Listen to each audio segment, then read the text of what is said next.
Hi guys, video में बात करेंगे सुज़लोन एनर्जी के बारे में। जैसा कि आज के दिन आपने देखा कि 1.5% के आसपास के जो बाउंस है वो सुज़लोन में हमें देखने को मिले। देन इम्पोर्टेंट कि आज का जो दिन था वो फ्राइडे का दिन था। कल से 2 दिन का हॉलीडे एंड फ्राइडे का जो सेशन था खासकर सुज़लोन के लिए हमें बेटर साबित होता हुआ देखने को मिला। गाइस, इस वीडियो में आज हम कई सारी चीज़ें जानेंगे, सुज़लोन की अलग अलग चीज़ें जानेंगे, क्योंकि फिलहाल जो सुज़लोन कर रहा है जो है सुज़लोन उसको 2.0 यहाँ पे 2.0 यानी कि दूसरा वर्जन सुज़लोन का बताया जा रहा है। क्योंकि पुराने टाइम पे सुज़लोन अलग था और अभी के टाइम पे सुज़लोन अलग है। गवर्नमेंट से भी ऑर्डर मिल रहे हैं, कर्जे भी नहीं है कंपनी के ऊपर इतने, एंड कंपनी अच्छा काम कर रही है, ऑर्डर बुक भी अच्छी है। तो क्या अभी के टाइम चल रहा है, क्या गुड न्यूज़, और 4-5 बड़े ब्रोकरेज है उनका व्यू भी मैं आपको इस वीडियो में बताऊँगा। तो टोटली जो ये वीडियो है ना, ये इन्फॉर्मेशन एंड जो एजुकेशन पर्पज़ है उसके लिए रहेगी। सो प्लीज़ आप कोई भी डिसीजन लेने से पहले अपनी रिसर्च ज़रूर करेगा इस, क्योंकि शेयर बाजार में इन्वेस्टमेंट जोखिम के अधीन है। तो सबसे पहले बात करते हैं वॉल्यूम की। देखो, बाज़ार आज कुछ अच्छा देखने को नहीं मिला। बाज़ार में वोलेटिलिटी रही, बट अगर कंपनी अच्छी कर रही है, कंपनी ने अपना हाल ही में एक नया विंड, जो पावरफुल विंड है वो यहाँ पे बाज़ार में प्रस्तुत किया है, लॉन्च किया है, तो उसके चलते ऐसा कुछ होना मतलब हो सकता है। बट अगर मैं सुज़लोन में बताऊँ तो देख सकते हैं 1.5% के बाउंस है। देन इसके साथ अगर हम यहाँ पे डेटा देखें वॉल्यूम का, तो अराउंड 831 करोड़ के आसपास की जो वॉल्यूम है वो देखने को मिल रही है। एंड इसमें आप देखेंगे कि जो डिलीवरी का डेटा है, यानी कि हमें तो लगभग 32% के अराउंड हमें डेटा देखने को मिल रहा है। यानी कि जो टोटल वॉल्यूम है ना गाइज, यहाँ पे कितनी, अराउंड यहाँ पे 14 करोड़ की वॉल्यूम से लगभग 4.5 करोड़ के अराउंड हमें डिलीवरी वाला जो डेटा है वो देखने को मिल रहा है। दूसरी तरफ आप देखोगे तो 32% के अराउंड हमें इक्विटी डिलीवरी देखने को मिल रही है। अब सबसे मेन क्वेश्चन ये है, क्या ये ब्रेकआउट है? क्योंकि कई लोग ये पूछते हैं मेरे से कि भाई सुज़लोन में आखिर चल क्या रहा है। तो लेट्स सी गाइस, अब यहाँ से वीडियो ज़्यादा इंटरेस्टिंग देखने को मिलेगा। देखिए गाइस, अगर कोई भी कंपनी में अगर आप मान के चले यहाँ पे इसके शेयर होल्डर्स हैं, तो आई थिंक आपके भी विजन में रहता होगा कि भाई कंपनी में क्या चल रहा है हमें पता रहना चाहिए, और हम वही चीज़ आपको बताते रहते हैं। तो आप इस चैनल को भी सब्सक्राइब कर सकते हैं। सबसे पहले देखिए, यहाँ पे अगर आप देखोगे तो सुज़लोन ने क्या किया है कि भारत की सबसे शक्तिशाली जो पवन टर्बाइनर है ना गाइस, उसका शुभारंभ किया, यानी कि उसको लॉन्च किया है। तो यहाँ पे अगर आप देखा जाए तो गाइस, सुज़लोन के एस 175 जो कि 5 मेगावाट का है उसका अनावरण किया गया है, जो कि कंपनी का अब तक का सबसे शक्तिशाली पवन टर्बाइनर माना जा रहा है। और भारतीय बाजार के लिए एक विकास मतलब यहाँ पे विकसित किया गया है। सबसे ऊंचा पवन ऊर्जा तंत्र है, कर्नाटक के विजयनगर में हाल ही में इसको यहाँ पे लगाया गया है, और पवन ऊर्जा के विकास के अगले चरण को समर्थन देने के लिए इसको डिजाइन किया गया है। तो ये चीज़ तो चलो आपको पता है। अब इसमें होगा क्या कि ये 24 घंटे यहाँ पे बिजली जो प्रोड्यूस है वो करने को तैयार है। एंड ये जो प्लेटफॉर्म है भारत भर में सुज़लोन के 15.5 जो गीगावाट की जो स्थापित संयंत्र प्राप्त करने की जानकारी के आधार पर विकसित किया गया है।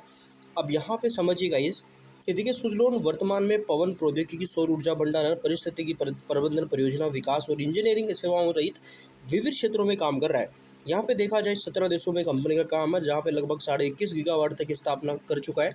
साथ ही कंपनी स्वच्छ और विश्वसनीय जो किफ़ायती ऊर्जा है वो भी प्रोवाइड करवाती है वैश्विक स्तर पर, और अग्रणी जो भूमिका है वो यहाँ पे अपनी निभा रही है।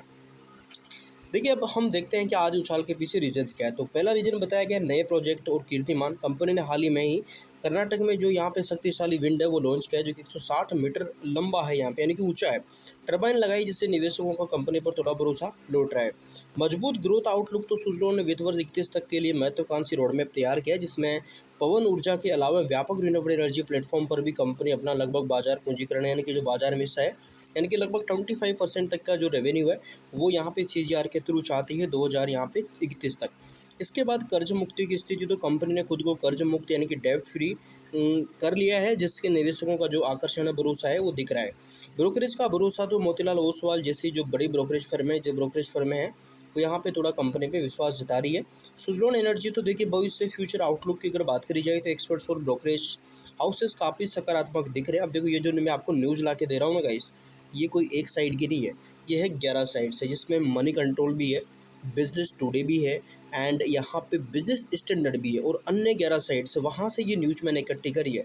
तो ये जो आर्टिकल है ये मैं आपके लिए लेकर आता हूँ। तो यहाँ पे आपको एक मतलब कहूँ मैं तो बहुत सारी चीज़ें मैं प्रोवाइड करवाने की कोशिश करता हूँ। तो यहाँ पे अगर देखा जाए तो कंपनी ने अपने घाटे और कर्ज के दौर से बाहर निकलकर खुद को पूरी तरह यहाँ पे बदल लिया, जिससे सुज़लोन अपना 2.0 जो अपना वर्जन है जो बता रही है, देखिए महत्वाकांक्षी फाइनेंशियल 31 तक जो कंपनी की योजना है वो क्या है। तो कंपनी साल 31 तक क्या चाहती है, लगभग 25% सालाना सीजीआर के थ्रू रेवेन्यू। दूसरा, विंड मार्केट में अपना दबदबा बढ़ाना चाहती है, जिसमें यहाँ पे मौजूदा 33% से अपना जो मार्केट कैप्चर है 40% तक ले जाने का प्लान है। विंड के आगे का विस्तार, तो कंपनी सिर्फ पवन ऊर्जा तक सीमित नहीं रहना चाहती है, सौर ऊर्जा में भी कंपनी अपना जो प्लानिंग है वो कर रही है। Full stack renewable energy solution प्रदाता बनने की कंपनी तैयारी कर रही है। दूसरा, यहाँ पे पुरानी जो टर्बाइनर है उनका रिपेयरिंग, यानी कि सरकार भारत में लगी पुराने और कम क्षमता वाली विंड टर्बाइनरों को आधुनिक हाई कैपेसिटी मशीनों में बदलने की नीति बना रही है, विचार कर रही है। देश की सबसे बड़ी विंड कंपनी होने के नाते इसका जो ज़्यादा फायदा है सुजलोन जैसी कंपनी को मिल सकता है। अब जैसा कि ब्रोकरेज की मैंने बात करी, तो यहाँ पे आप देखोगे ब्रोकरेज फर्म कौन सी है, सेंट्रम, जो Systematix, Motilal Oswal, JM financial, Nuvama. तो इनकी तरफ से आप देखोगे किस तरीके की जो रेटिंग है वो कंपनी को लेकर बताई जा रही है। अब ध्यान रखने योग्य, देखो कोई चीज़ में अगर पॉजिटिविटी होती है गाइस, कोई नेगेटिविटी भी हो सकती है। तो यहाँ पे ध्यान रखने योग्य बातें क्या है, तो देखिए यदि आप इस शेयर में यहाँ पे इसके बारे में ध्यान रख रहे हैं, तो सबसे मेन आपको समझना है पहला पॉइंट, ऑर्डर बुक को पूरा करने की रफ्तार, यानी कि उन्हें समय पर कंपनी अगर पूरा करती है और ज़मीन अधिग्रहण व जो ग्रिड कनेक्टिविटी उसकी चुनौतियाँ निपटारा कर लेती है, तो ये एक कंपनी के लिए मुसीबत, मतलब यहाँ पे एक परेशानी रहेगी।